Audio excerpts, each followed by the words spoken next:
Sierra Madre.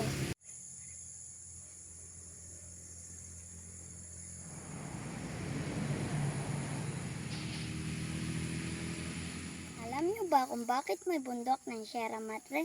Kwento ito ng isang nanay na sobrang tapang at mapagmahal. Noong unang panahon, may isang magandang babae na si Sierra.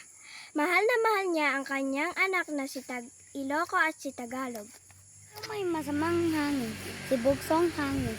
Gusto niyang sirain ang kanilang tahanan. Si Bugsong Hangin ay galit na galit, kaya nagpadala siya ng bagyo.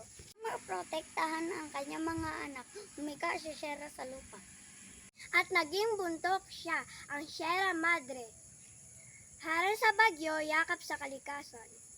Tuwing may bagyo, tandaan, si Sierra ang nagtatanggal sa atin. Ang bundok ay kwento ng pagmamahal, tapang at sakripisyo.